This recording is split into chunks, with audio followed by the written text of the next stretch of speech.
President William Taft to be tax collector for the Hawaiian Territory in 1911. Today, this is called the Internal Revenue Services. He brought his wife and son with him. His son attended Punahou School.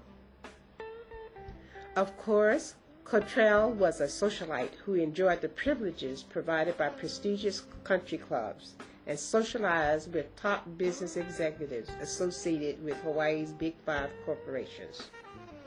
He left the Hawaiian Islands in 1915 when President Wilson sent him to Oahu, where he continued his political career. In 1929, Nolle Smith, a high-profile African-American businessman, came to Honolulu.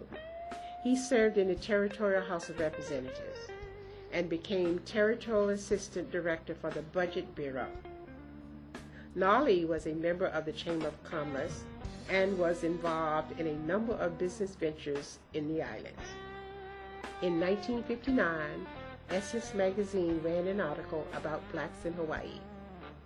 Nolle's family was the highlight of the article. It's interesting to note that African Americans like Frank Marshall Davis, a journalist and poet from Chicago, found his way to the Hawaiian Islands. He moved to Honolulu with his second wife, a Chicago socialite, Helen Canfield Davis, in 1948. Davis was known for his thought-provoking poetry and found it to be a complementary mode of self-expression.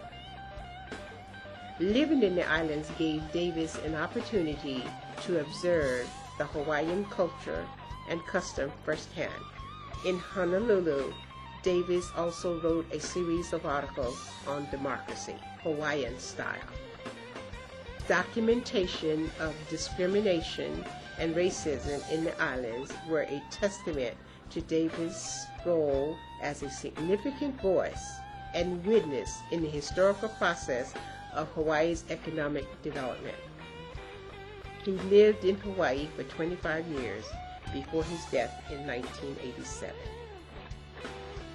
The contributions and involvement of African Americans in the Hawaiian Islands over the last 100 years are very impressive. Charles Campbell, a young African American teacher of government and consumer education at Farrington High School, was elected to City Council of Honolulu. He did it with his gasoline credit card and sign waving. Of course, the sign waving is still a popular advertising technique for political candidates today. After leaving the City Council, Campbell continued his political career. He was elected to serve in the State House of Representatives and became a state senator. In 1970, Honolulu was honored by the presence of a distinguished world-renowned African American, Dr. George Johnson, who moved to the island of Oahu to retire. He was the dean of Howard University Law School and co-founder of the University of Nigeria.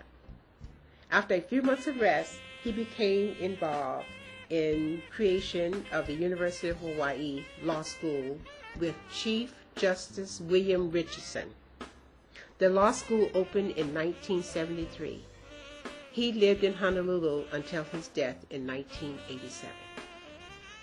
Helene Hale, an African American, was the first woman to hold a government executive office in Hawaii since Queen Liliuokalani. She embarked on her political career in 1954.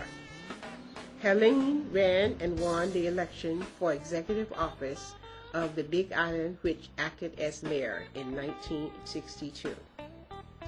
As mayor, she wanted to revitalize Hilo.